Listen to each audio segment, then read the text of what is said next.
My name is Duncan Barlow. I am a corps de ballet dancer with Ballet Tucson, and I am the winning choreographer of Footprints at the Fox this year. Footprints at the Fox is an opportunity for company dancers at Ballet Tucson to choreograph a work for the company, and specifically for the apprentices of the company. Footprints at the Fox is also really cool because it involves the audience so much.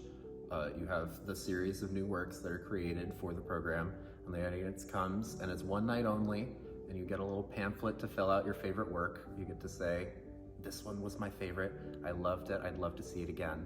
And the work that wins the most votes gets to be re-performed by the company later on in the season. My ballet this year is called Asphodel, in reference to the Greek underworld, the meadows of Asphodel, where the vast majority of people end up. You're not a hero, you're not a villain, you lived a normal life, and so you end up in the meadows of Asphodel. It's a contemporary sock ballet, which I have always loved. I love point shoes, I love classicism, but I think there's something really interesting about ballet dancers doing contemporary things and moving in ways that they're not necessarily super familiar with. It's to, dancey music, it's to rock music, which I think is emblematic of youthfulness, but it also has a sad undercurrent to it, which I think says a lot about growing up and coming of age and experiencing loss and experiencing grief. And I wanted to illustrate how the various relationships between the dancers would evolve and change and break away from each other.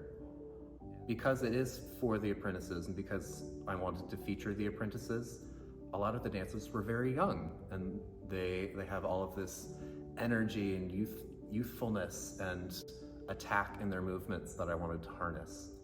And using that, it became a story that was about growing up and about maybe leaving behind the wild energy and finding a more refined approach to things. Something thematically I really wanted to sort of delve into is the idea that living is a privilege that not everyone gets for very long. And some people encounter loss very early in their lives and some people later, and it affects all of us in different ways, but it's a universal feeling. And I wanted to sort of focus in on the fact that we have to celebrate our lives while we have it, and we have to celebrate the lives of the people around us while we have them, because you never know when your time is going to get cut short. You never know when you're going to experience another loss. You have to enjoy the opportunities you have now. If you missed Asphodel at Footprints at the Fox, you can see it again this season at our spring concert at the Leo Rich Theater from March 22nd through the 24th.